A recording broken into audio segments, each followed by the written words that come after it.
Well, welcome everyone to the Pay for Ed Decoding Your Award Letter. This is going to be a really different presentation from prior years because of all the new rules related to the Big Beautiful Bill. But I just want to welcome you to tonight's program. And I apologize, my voice, I'm just getting over the flu, still have it a little bit. So I apologize for that. So let's talk about we're going to address tonight. One, the whole changes with the Big Beautiful Bill are the largest they've had in 25 years. It will change how people pay for college. And we're going to see all those changes. People are going to have to do a better planning here, understand their debt limits and all that as we go through this. Now we're going to discuss the different rules and loan limits that are happening, understanding your positioning and how what you received in your award letters, how that all come together. Award letters are just starting to come out, so people are just getting that. We did want to put this out as soon as we could because of these changes. Understanding some of the terms in the award letter that may become important, and then also comparing the award letter and doing the appeal process. And also some of the changes, as you're going to hear all these changes, that you may not be aware of it. Again, the high school guidance counselors have not really promoted or talked about these changes. The colleges, for the most part, are still working in the old rules as we're starting to now gather some information. So it could be a big surprise for many parents. So who is Pay for Ed? If you've been with us for the last 2 or 3 programs, 5 programs, we're focused on how to pay for college, the whole process. That's the difference. We look at this as an evolution, a series of financial decisions, an evolutionary approach. We bring the personal taxes and personal finance information together that the loan servicers and financial aid people cannot do.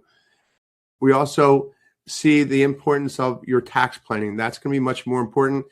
The FAFSA already has the integration with the IRS, and shortly the student loan repayment will be in the same way. So your tax filing decisions, if you haven't filed your taxes in 2025, it's highly recommended you do this. Be much more diligent in what you need to do because this will impact your repayment options for many people with student loans. And just as another note, we have the most approved CFP courses covering student debt and college funding in one place. As I said to you, we take this evolutionary approach. We look at the savings, how to plan for college, the college decision, which is this program is really focusing on, getting to graduation, which is going to be a lot more difficult to do going forward because of these new loan limits, because people from many families will need to use a combination of both federal and private loans to get to that endpoint. Graduate school, another major change. Parents will now be involved with financing of graduate school. So that's a big change also. And then also doing the repayment and forgiveness. That should be done at the beginning. You should be able to see or at least have a plan to that at the very beginning. And I think that's what's missing. That's transparency and having a plan. That will be more critical than ever before. We have this 3-in-1 software that handles that, training programs, consulting services if you need to get some advice. And then we also have employer solutions that help companies implement this for their employees' benefit. This is just the last of our series. We may add another program on, depending on a different program after this one. But this is our financial aid series as we've started in last September and have gone through all the different topics. They will be on our YouTube channel, so we highly recommend that you take a look at that if you want to catch up on something. They're all about between 58 minutes and an hour long. Just want to make sure you're aware of this. Pay for Ed is not a financial planning or investment firm. Any of the financial products or financial ideas discussed here today are not a recommendation to purchase or implement. You should consult with your financial professional or tax expert before making any investment decisions. Past performance is no guarantee of future performance. So let's get going on the impact of the Big Beautiful Bill on higher ed. As I said, this is the largest change that's happened in 25 years with higher ed. Right now, under the current process, 92% of financing is done through the federal system because basically you can borrow up to the cost of attendance. That's across all levels. We will see that change to below 50% over the next few years because of these new loan limits, and this especially for the new borrowers. Depending on what schools they do or select, this will be a significant change that we haven't seen in forever, I think. So that is a big deal that's changed. These federal loan limits across the board, they affect undergraduate, graduate. There's a new term called professional. That's your medical school lawyers, pharmacists, things like that. And basically what we've done is eliminate the cost of attendance. Under the current rules, you have what's called the cost of attendance, which is the fully loaded cost of your child to go to school. That means tuition, fees, books, room and board, personal living expenses, or how the financial aid process works. Less your financial aid, you could borrow up to that limit. Under the new system, again, this was all the plus loan limits, you cannot do that. So the grad plus loans are totally eliminated, and the parent plus loans will have an annual and lifetime limit. We'll see that detail in a few more minutes. Parents, because of the elimination of the grad plus loans, will now be involved with graduate school. And that's, again, another major change that you're going to have to plan for. And just as a general rule, in the current system, and that will go through 7/1 of 26, you have to have loans in that place. The current system looks at each student and parent as a silo, so it doesn't affect each other.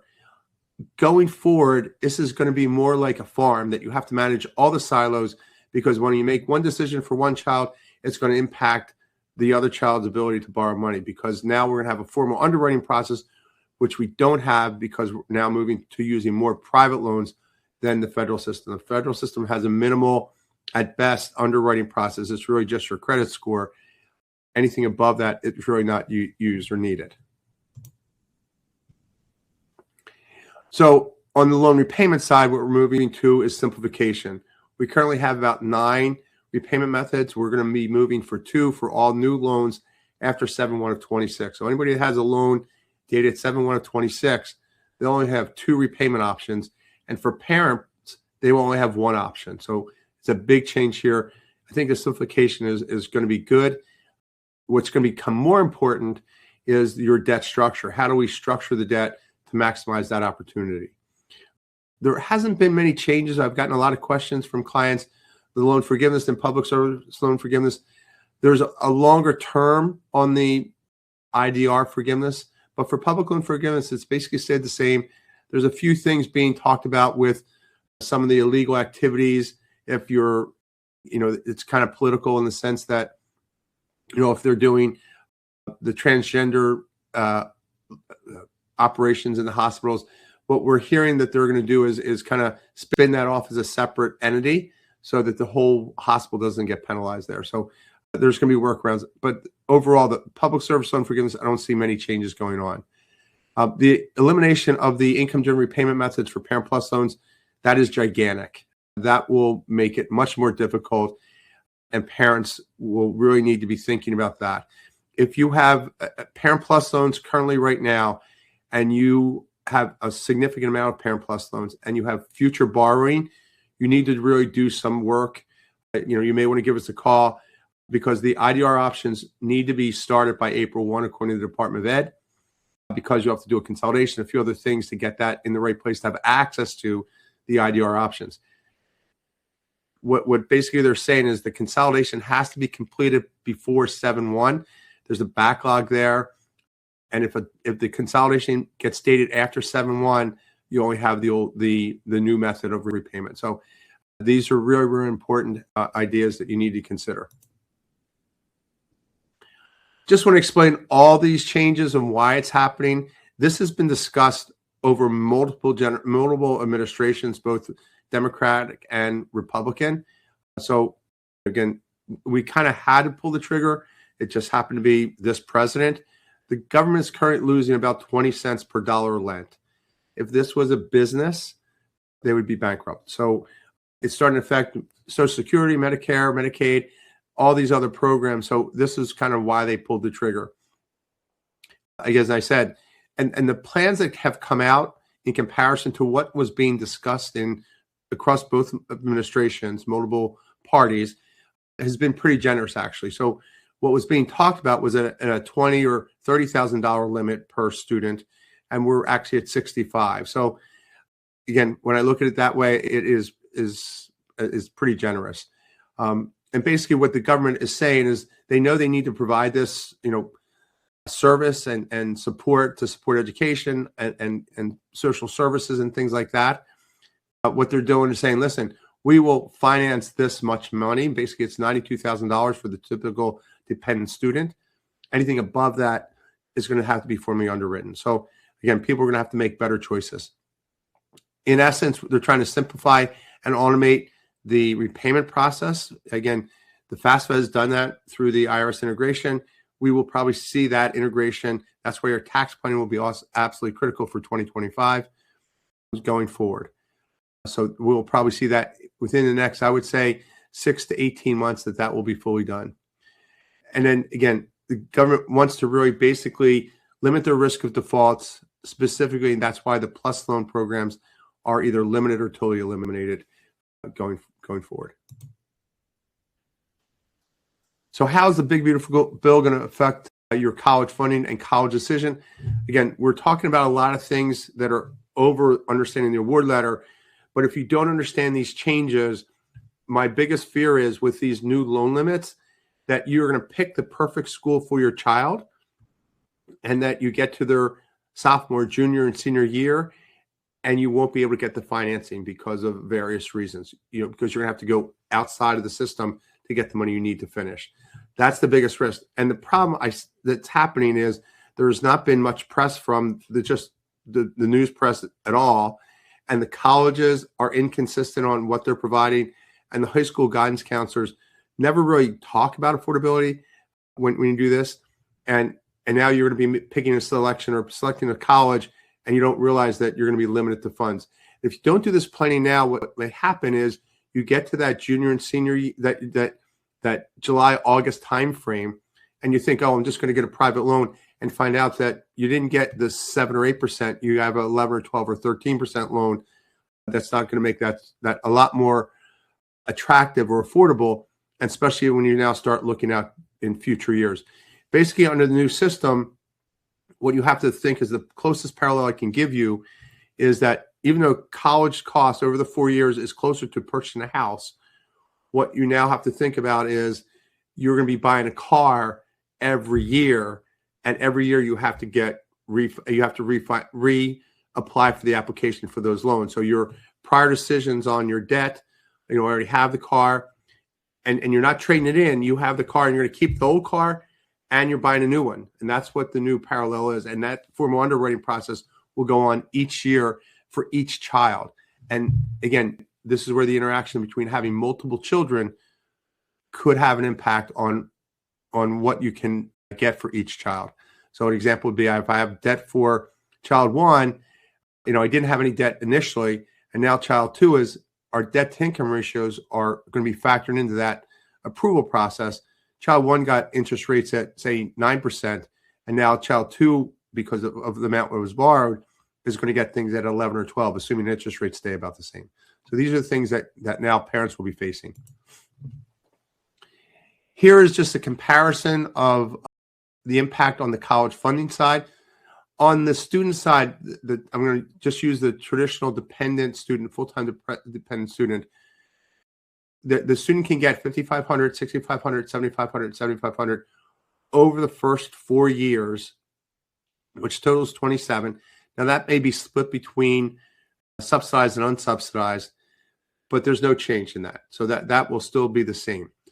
Now, on the Parent Plus side, now the current rules through 6/30, okay, again, you have to be enrolled. It's called the cost of attendance limit. So we can have that. That's per child. There's no limit, and there's no lifetime limit. We move to the new rules for this graduating class.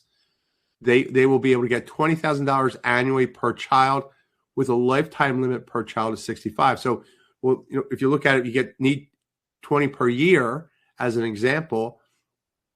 Then you need 80,000. Well, the limit's only 65. So this is where your cash flow and planning have to be done and analyzed before you make that decision. This is the biggest change that parents will be facing this year when they select their schools. They have to understand how much. Now, we have a rule, it's called the 92,000 rule. And when you look at your numbers, do you cross over that $92,000 between you and the child? do you cross over. Once you cross over that $92,000, then you have to go to the private side. Now, granted, if you're in the 100,000, you probably can find that money. But once you start getting into that 110, 120, that's where it becomes difficult, and you're going to have to probably go to the private side at some point in time. What's happened here, right now, as you can see, most people don't use the private loans to the federal system, and we never really were a big user because the federal side offers better repayment options, offers forgiveness programs, things like that. And now, once again, you cross over those limits, it'll be mandatory that you take the federal side and the lifetime limits and the annual limits to maximize your opportunity here.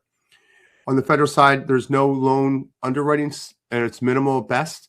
There's certain things that have to be in place. But under the new system, again, it's still the same rules, but there's limits. But on the private side now, you're going to have much stricter underwriting. They're going to look at your debt-to-income ratio. Your credit score are more strict than prior to the federal system. And then you will also, that will cascade and grow. So each year, your debt-to-income ratio, as you borrow more, will be factored in. On the federal side, that is not done. And then postgraduate, parents are not involved at all currently because of the Grad Plus loans. As I said, they're being eliminated, and they can borrow up to the cost of attendance. So it's nothing, especially for things like medical school and law school, to borrow $200,000, $300,000, $400,000 to attend those schools. Now they can only get $50,000 or $200,000 in total. That other $200,000 will now have to be co-signed by the parents, or the student will be paying significant amount. Now we're going to see new programs that the schools will be offering, especially on these professional, the medical schools, the dental schools that'll be out there. But this will also be critical that you have some type of idea of what's going to happen if your child is going pre-med or pre-law or pharmacy for undergraduate. Now they have to get to that point, but that planning has to be considered as you go through this. Excuse me. I'm getting over my cold here. On the loan repayment side, just going to briefly look at this. Again, we're going to simplification. Any loan after 7/1 of 26, there's only a fixed method and a income-driven repayment method. The parents will only have one option here, Parent Plus loans, where we had ways to get to the other things. Again, for Parent Plus loans, it was available. Now, under the new rules, you will not be available. So again, if you have Parent Plus loans right now, you need to look at and see what options you have. And again, action has to be taken by April 1st is what the Department of Ed, you may be able to get by through mid-April for us to do some work to get you in the right position to take advantage of this. Loan forgiveness, that's probably the other big change. The RAP program, it's not available yet. It goes out 30 years, where the other programs prior to this were 20 and 25 years. And again, the tax filing decision, there was no change. There was some talk that was going to be taken away. But again, having the debt and filing your taxes the right way will minimize your repayment amounts. This is that rule I was just talking about a few slides before. It's called our 92,000 rule.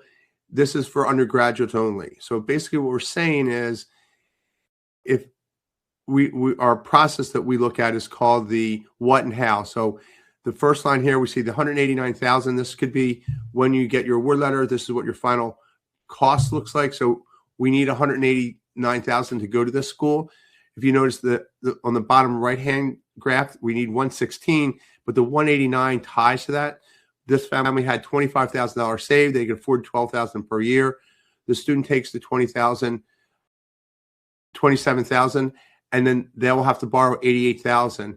Now that will be 116. So we're over the 92,000. We're going to have to go now to the private sector, depending on the calendarization that we pick on the debt structure of when we're going to take that loans. There's some strategies that maybe we take the private loans on the front end when my debt to income ratios look better, or maybe I think I can get the additional funding year by year to offset and not have to go to the private side. Again, but this is the new planning that has to happen for parents to make sure, because what can happen that we're worried about is now you make that decision and say maybe you already have, this is the second or third child, and you already have $100,000 or $200,000 of Parent Plus loans. And now you go for underwriting for year 2 or 3, and now you apply and you get denied for the private loan, and now the child has to transfer, or they can't go or finish where it was the best school for them. That's the planning that has to happen that no one's talking about. And what you want to be able to do is make sure when you make a decision that the student can finish there. This is just an example of the planning that has to happen. So, we talked about the $20,000 limit. The top line here is the amount of money that this student needs. And now you can see here, they need $22,269.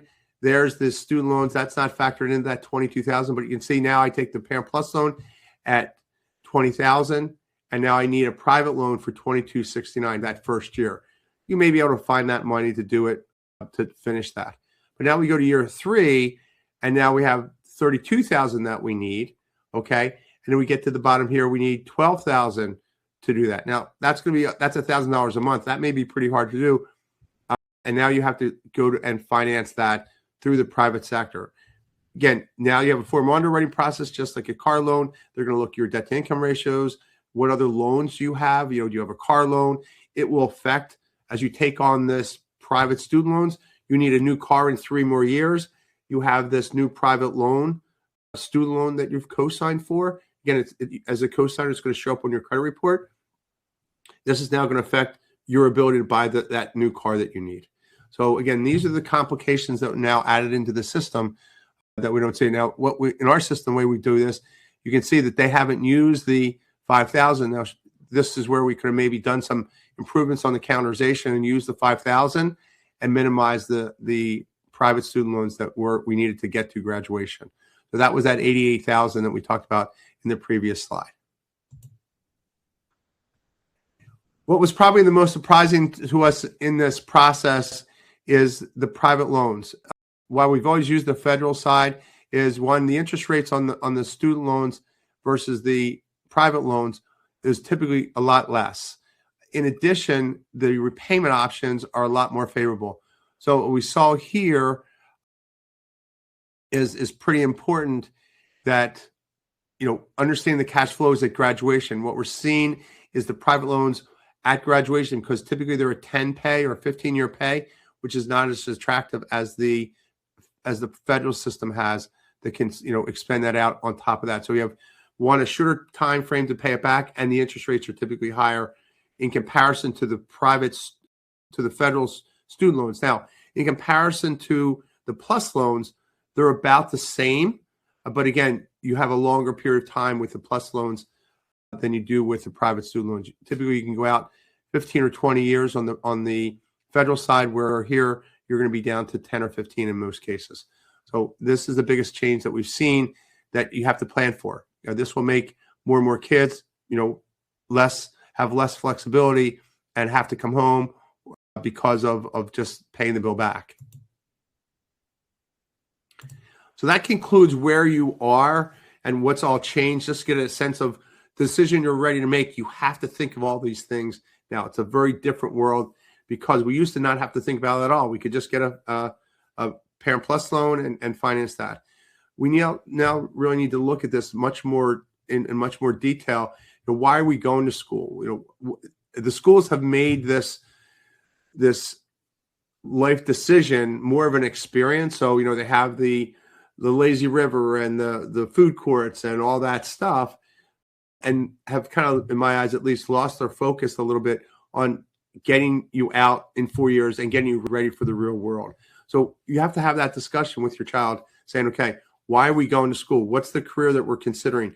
What's the job? What's that opportunity? We have AI coming on. Is that job going to be there? How competitive is that going to be? What's the financial opportunities that I am going? We're going to make a lot more money by doing this.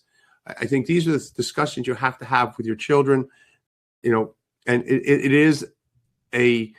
it's not a straight line as a parent. I mean, as I think I've said this multiple times, is, my first 2 changed schools and changed majors for very different reasons, but they both graduated on time.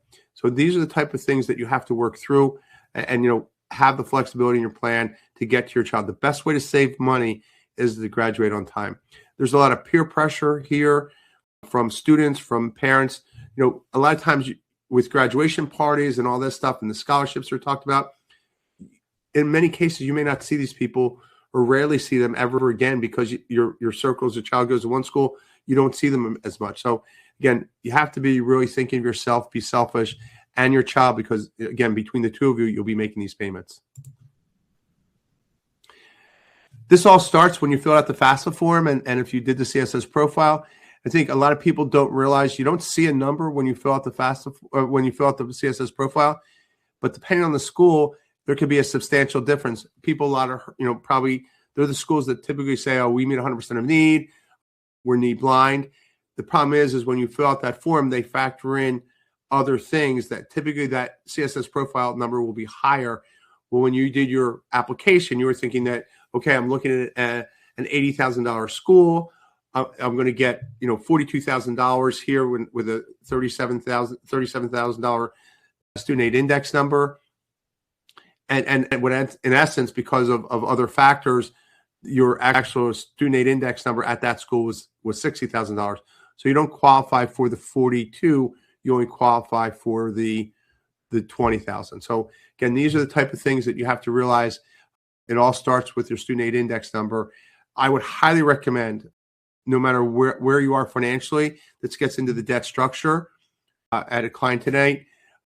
Everyone should complete the FAFSA form. That will get you qualified. Again, this gets into grad school planning, debt structure planning, and take the direct Stafford loans at a minimum, even though you have the money, and save those resources for the back end and for graduate school, because those loans are typically more expensive. Excuse me. Again, normally this comes, where you get your financial reward typically comes with the acceptance letter. Understand if you're going to appeal this, how does that process work? Look at the schools. More and more schools are using a formal process, which is electronically done. Admissions is based on enrollment. Again, this is a highly emotional time for you as a parent and you as a student when you go through this process. And the process is not really explained well to parents when you go to those admission days. And it can be very emotional for the student that they didn't get in or whatever, they don't know. What you have to explain them, it's not that they would not be successful at that school. It means that they weren't looking for that. They don't tell you all the information you need when you apply. So think of this, and what I'm trying to say here is using a hiring example. When a company is going to hire someone, they want to bring someone in, okay? And the schools are doing the same thing. They want so many students. They're going to say, well, we want a computer science person with these degrees, these skill sets. They're telling you what they want. The schools don't do that. So what happens is, now, if this was at a company and they said, oh, we're hiring right now, and they're looking for really computer science people, and you're an accountant and you apply for the job, well, why didn't I get the job? It's not like you couldn't do the work, is they just weren't looking for you. The same thing happens on the college side. You can't believe what's in enrollment management. They're looking for first gen. They're looking for science majors versus business majors. They're looking for males versus female. They're looking for minorities. They're looking from which state you come from. There's over 60 criteria they could be looking at, and you didn't check enough boxes. So again, explain that to your children. Again, it's an emotional time for them. The transparency is not there specifically on the cost side, but in the selection process also. I don't know if that's going to change with these new rules, but it's a very emotional time for parents and for students if you get rejected or waitlisted. So let's talk about some of the terms that you'll be facing, which are important that you understand. Cost of attendance is everything. A lot of times the schools will parse their words. So we haven't had a tuition increase. And that doesn't mean that the cost hasn't gone up. That means literally the tuition costs have not gone up. So room board has gone up. They've added fees. There's other things that have happened. That typically is something you need to address there as you go through this. So, but cost of attendance is what they legally need to use when they develop your award letter. Yes, again, excuse me. What you also have to look at here, it may be a reason for appeal. So if your child has some special medical issues or learning disabilities, or maybe they have to come home periodically more often because of medical reasons, you could then justify that, appealing that. There's more travel, and sometimes the schools will listen to that. Maybe they need a tutor. So again, these are costs over there. Gift aid is the free money, all the money that we're hoping for And this comes in two places. There's merit-based money, which is free money, and they're going to give that to, the people they want. So it's not based on your need or your financial aid positioning. And this means that, Bill Gates' kids are going to get a scholarship because they were smart. That's who they wanted to come. Versus now we have the grant money, and this will change year to year depending on your situation and the school's finances. That number will go up and down typically over the 4 years. Again, you have to fill out the FAFSA form. Some schools will require the CSS profile multiple years, depending on that process. Then you have with self-help. These will be loans and work study. Again, these will offset your direct costs. These will offset your indirect cost in the cost of attendance. So included in your cost of attendance, it's going to include travel. It's going to include books. It's going to include personal living expenses. So your work study, that when you get the bill from the school, it doesn't include those items. It just has tuition, maybe it has room and board, but those other things you're going to pay those vendors directly. Well, work study will offset those costs there and not be part of that direct bill that you'll get from the school.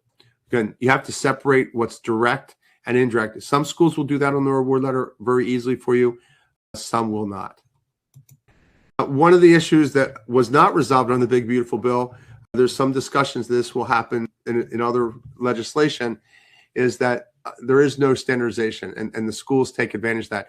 Actually, we're looking at award letters, and there's information out on websites. A lot of the schools have incorrect award letters. They're still using the cost of attendance. So an example, remember we just saw on the slide before that you only get $20,000 in Parent Plus loans. Well, we're seeing some schools put Parent Plus loans on their award letters, which we don't recommend, but we're seeing numbers that are over the 20,000. Well, that's incorrect. So again, the schools are a little behind in some cases, not up to date in the decisions there, because what's going to happen is you're going to apply to that school, assuming you're going to get the, say it was 35,000 for the Parent Plus loans, and you're only going to get 20, then you're going to come up with the 15,000 that, you're going to get the private scholarship, private loans to that. So again, these are the things that can happen this year that we're seeing already in some of the award letters that have been issued. A lot of schools have terminology that's very similar that kind of, make it hard to decipher, but that's also a confusing part, and the schools do this on purpose. We hope in our tool, we have an award letter section, and it helps you compare apples and apples. That's the biggest part as you go through this. So again, the schools only give you 1 year at a time. With this new requirement of calendarizing your debt, this becomes absolutely critical. You have to have a 4-year plan or a plan to graduation and know what you're going to need from a financing standpoint and how that's structured. That will be really, really critical, and that's probably the biggest change that no one's talking about. A very limited number of people are talking about this going forward. This is just an example of the award letter. Some schools, again, this could happen now when you go out, but many schools will ask you at a worst case sometime after you commit, you'll see this. Are you accepting this? Are you taking, the Pell Grant? Are you going to get the state scholarship? Whatever it is, the work study, so that they can give you the final bill. So typically what happens, you'll send your deposit after you accept the award. And then what will happen is, do you want these other things? And then what will happen is sometime in June, July, you'll get the final bill, and they'll break out what pieces go in there. So that's just something else you need to plan for going forward. The biggest part right now is making the right decision, and what things will you be taking in the award letter. This is how we handle it. What we do is we sort the schools by the most cost effective. And again, cost effective doesn't mean it's the best decision. So, example, Penn State in this example looks really cost effective, yet we may pick a private school because the graduation's better, or the program that my child wants to get in, they have a really good program, maybe for pre-med or pre-law, that I know they have a better chance of getting in. Or maybe your child's, been in a classroom on the private side for, in classrooms of 15 and 20, And going to Penn State means, okay, I could be there 5th year because they got to adjust to a class of 200 or 300. So these are things you need to look at when you make a decision. It just can't be about the money. Here again, some of the things that are happening on the cost of attendance that you may need to look at. Schools have gotten very a la carte in this. These numbers may change a little bit when you finally enroll. So by major, so I'm going to be a pre-med major versus a business major. The types of rooms and meal plans will also make your cost of attendance higher or lower. Different fees because of the major you selected. It's important that you look at, will the child need health care? If you are now currently under the health care being covered now, that's something else, by the employer. Say you have health care at work and now they're going out of state. Well, how are they going to get coverage? You may have to buy health care there. Room and board, books and supply, travel, and personal expenses. Again, these are all points of appeal that you can factor in and need to look at as you go through this. This is how we do it. This is, building this up into the details that you have. Again, on the right-hand side, we give you what the current cost is, and then you have to factor in what you think your real numbers are as you go through this. Now, here's some things that I think are really important. Again, the schools will use averages, but you need to go into the details. For personal expenses, not going to be there. Understanding special situations with your child, as I talked about the tutor, or maybe they have a special diet. Is there going to be additional travel? So maybe the child has to come back for some medical reasons periodically more often. Typically, the schools will let you come up and back in that cost of attendance. Now, that may be a reason for appeal because the child has to come back for other things. Also, you can't argue in this is the parents' cost to come and visit, to travel and hotel. That will not be in the award letter and will be excluded. So that's something else. If the child's going far away and you want to go to visit them, that's an added cost into what you need to go there. So it's going to affect your cash flows. And another thing that's really important is, how does the child get home in case of emergency? So, say they're, quite far away. Do they need to take a plane? Do they need to take, can they get a series of trains? These are things, how long will it take them to get home?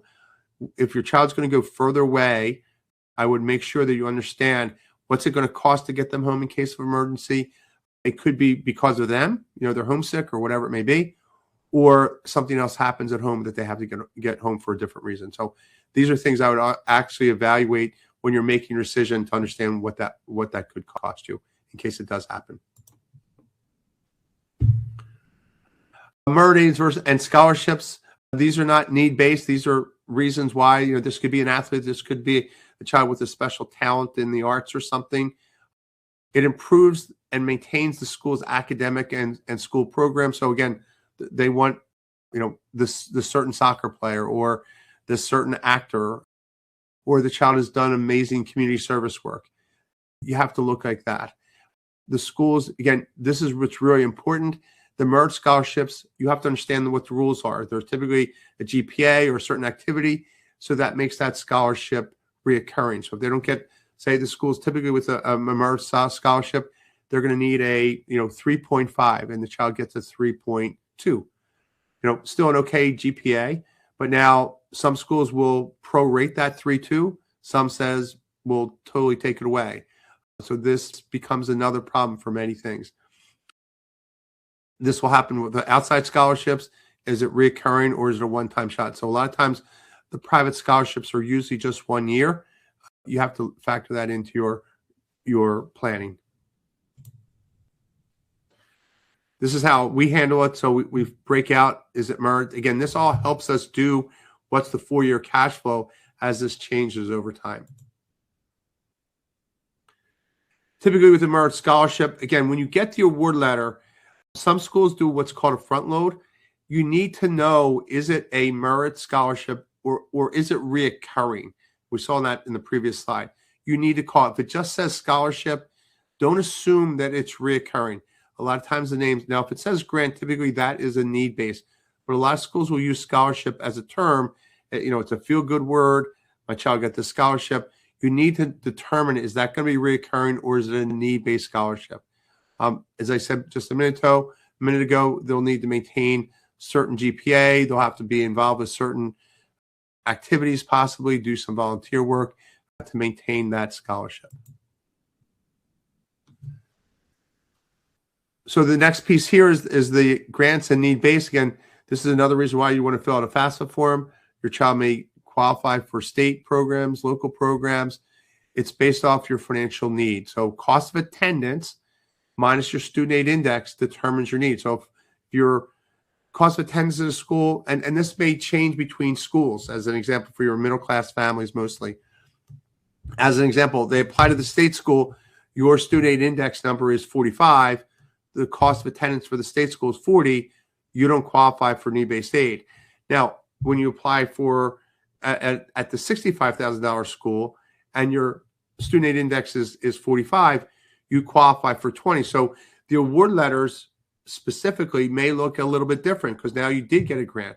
Maybe you got a student loan that says subsidized and unsubsidized, and the other one just says unsubsidized because the state school, you have no need. You only get a subsidized loan because you have need at the $65,000 school, you get subsidized and unsubsidized. So these are the inconsistencies that you have to understand as you go through this process. Some schools will front load their award letters. That's why I said it's very important that you find out, is that scholarship reoccurring? If it's a need-based scholarship, there is a chance that you may lose some or all of it in future years. Again, the schools will only give you one look at a time.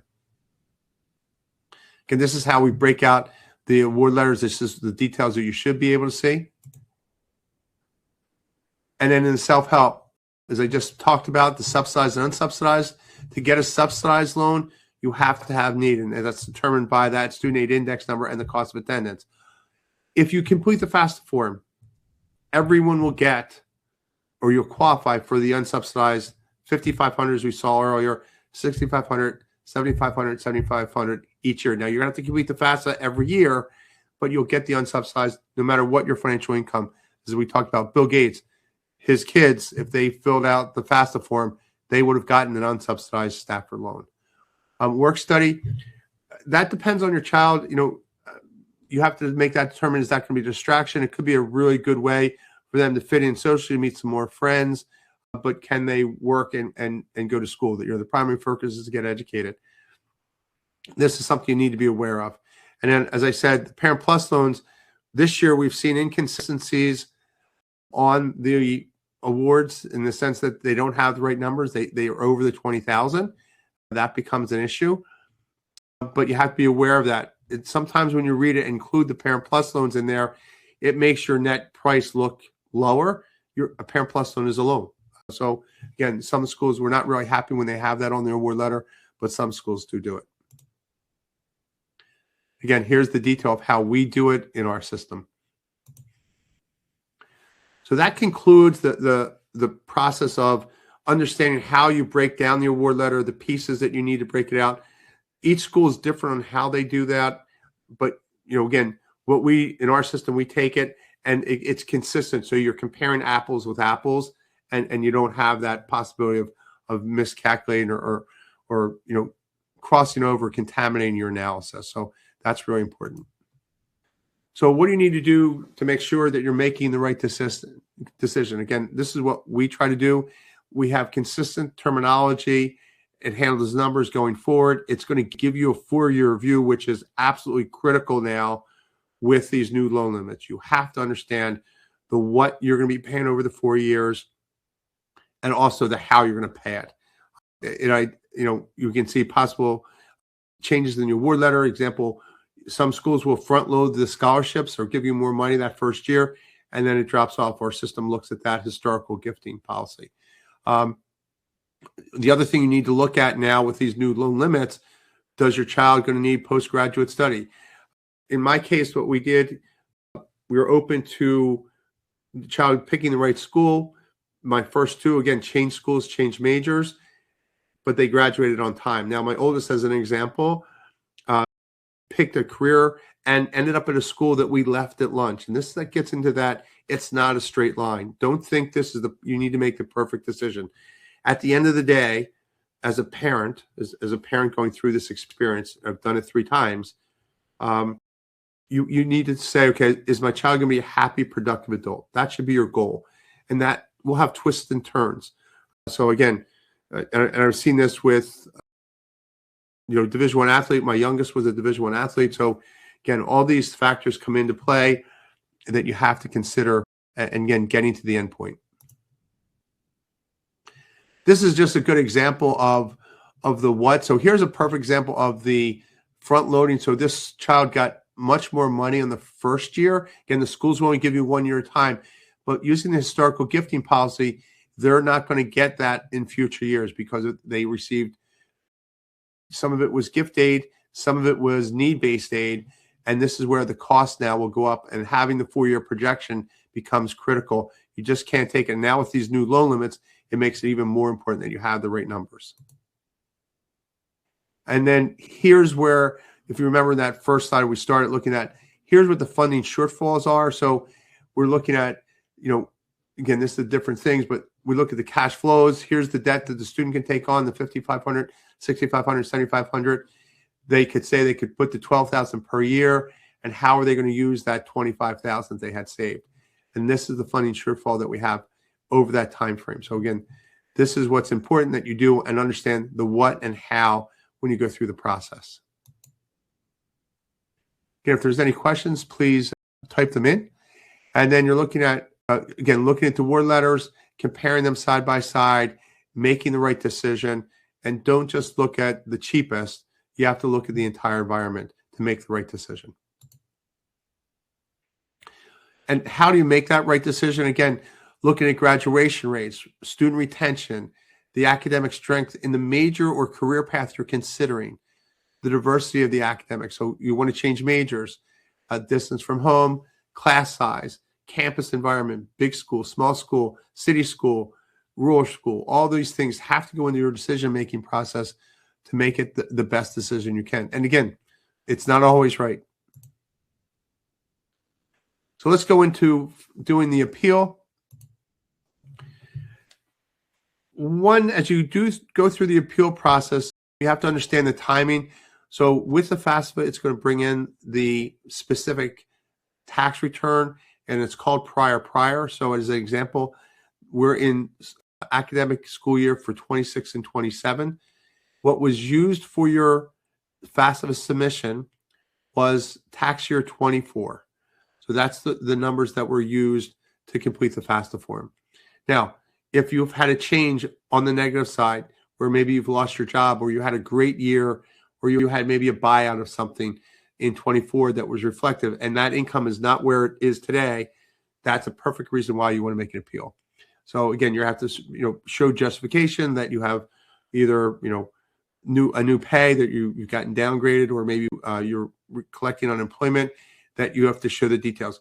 One of the best things here to do that, if you've had that change, is to have your 25 taxes done. So if you've had that change and you can show that change, then that would be really helpful in your appeal process, even though it's not going to be used, but now you're appealing a much higher number.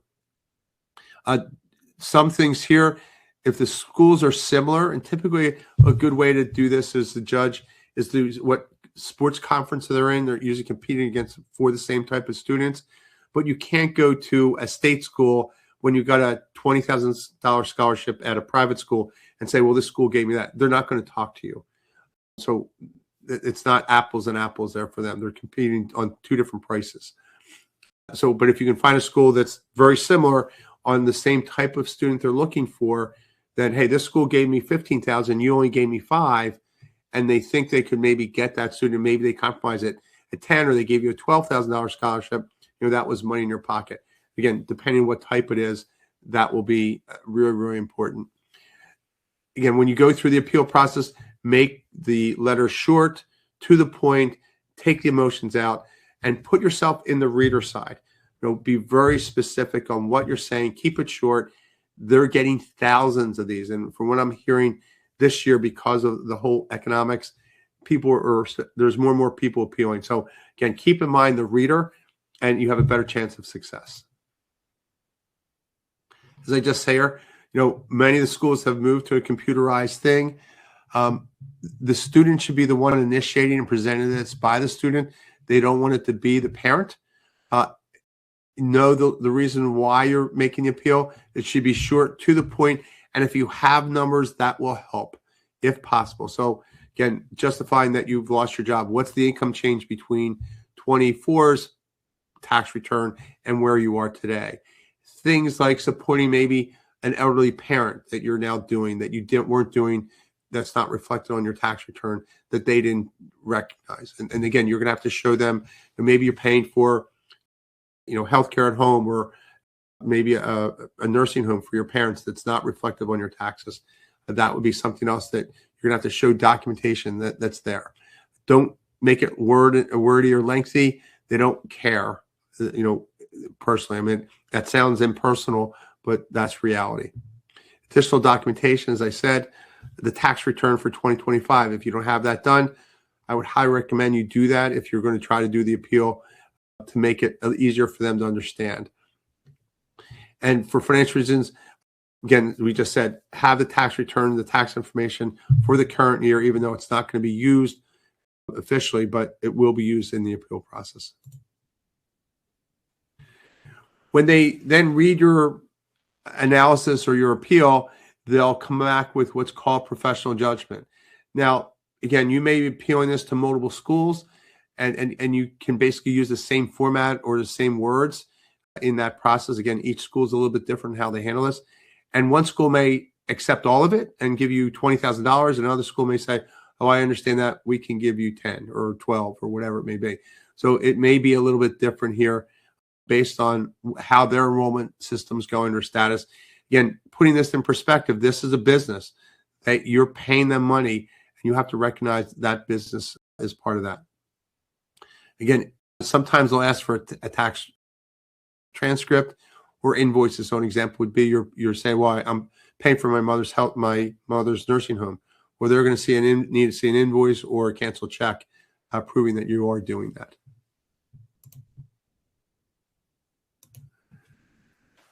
So we're coming here near the end here. I just can't say enough about the changes on the financing side, on the funding side. So again, the plus changes are just substantial. Again, some schools, you may have the opportunity here to enroll before July 1st. It's actually before June 30th. So some schools, your state schools are moving up enrollment. This is going to be probably impacting more your graduate school programs, but maybe a child has to go to the summer school session. A lot of the large state schools have that. You may qualify what's called the cost of attendance limits, but you'll run into a problem on the back end because that will only last 3 years. And then you may not qualify for any more. So that's something else you have to plan for.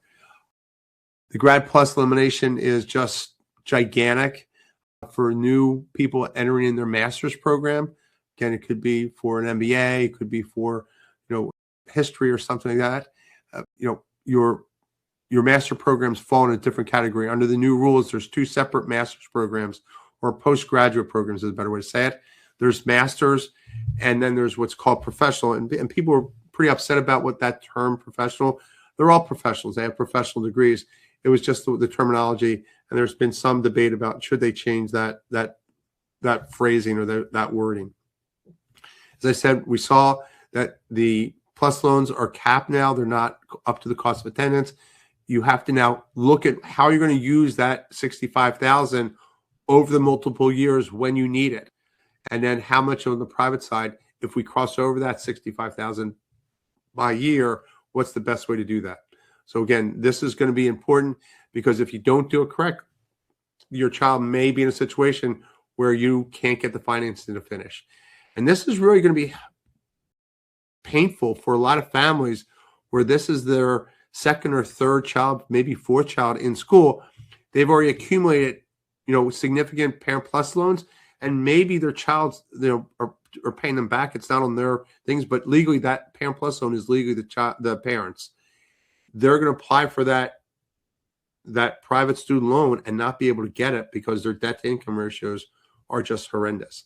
So if you're now, that second or third child have already taken the Parent Plus loans on, you could be affected and not be able to take on these these, pick the school your child wants to go to. Again, this is very different than what your older children have gone through. As I said in the first slide, we've now moved to a farm environment where the old world was really by silo. Each person, each debt was kind of by itself and stood by itself. It didn't interact. Under the new rules, it all is interactive. Here's what's also concerning is there hasn't been much discussion from admissions and from the college guidance offices. They're not judged on that. And, we call the schools and talk, ask them what their costs are. It's been very interesting to get the feedback. Not many of them are talking about it. And this will be the first class that are entering this situation. So again, we're going to have a mix of private loans. If you can manage not to take or use the private loans, in many cases, it's going to simplify the outcome. And I think in the new world, as again, these rules weren't really available when your whole college list building were happening. This will become very different for the new, what's called rising seniors. The juniors next year are going to learn by your experience, because now we're already in this process. You've already applied to all your schools, and now how do I pay for it? The rules are just being set. We didn't even have all this detail, when you were making your application. So again, these are the changes that we need to be facing and that you'll be facing in making the right decision. So as we conclude here today, one, focus on the outcome. That's going to be the new thing you need to be looking at. The schools don't provide the transparency. That's what we do, is providing the transparency so that you don't have a child that's living in debt for a long period of time.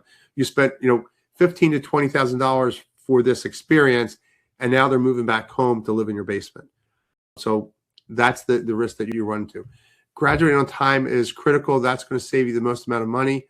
The proper debt planning now with new loan limits, absolutely critical. Understanding, I've always said this in our presentations, only because I saw it happen with my own children. You now have to look at what's your child look like at 25. How much education will they need to get to the career they want? And how much is it going to cost? So let me give you the example for me. As my oldest, she picked speech pathology. At that point in time, that career was requiring a master's degree. I had two other daughters to educate after behind her. And when that decision was made, we had to have a discussion about, okay, this is a great career. You really love what, it looks like, she did some job shadowing and things like that. You're going to have to pay for grad school. It's all going to be on you. She was lucky enough. She got a full ride, but that's the type of discussions you have to be aware of and have with your child, because now at that time you could bar the grad school was on her, and I didn't have to co-sign for that. In the new world, you as a parent, you will be co-signing for that. And if I co-sign for that graduate school loan, that's going to affect child 2 and 3 on what they're going to be able to, if I need financing for them. So these are the new worlds that we live in, and you need to be more aware of those decisions. As you see it, this is an evolution of financial responsibility. This is something, is not really addressed during this college decision process for many families. We don't talk about it. We're just trying to get into the best school.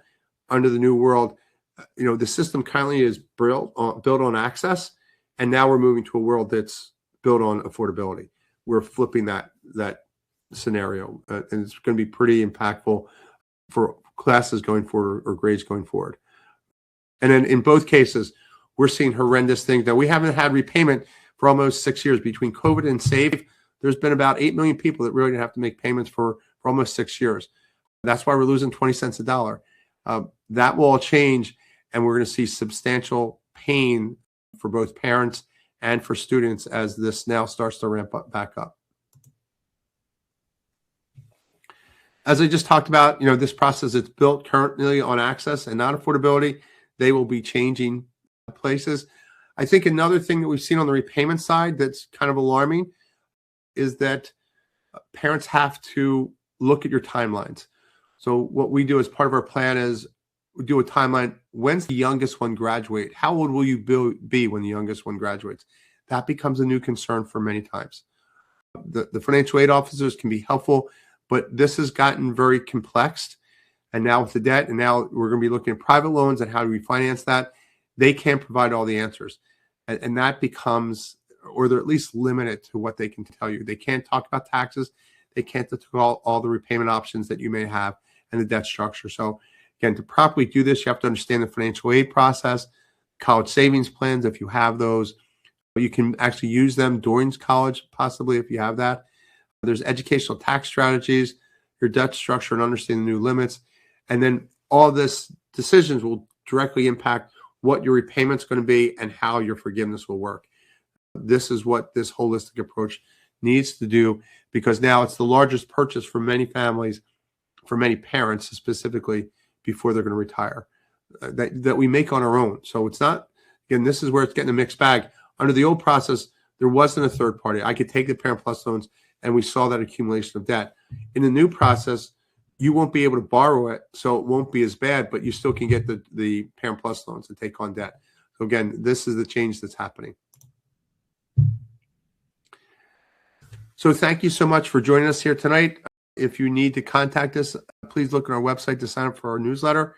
And then also you can reach out through email or through our phone number. Just give us a call. I'd be happy to talk to you and help you through this process. Thanks so much and have a great day.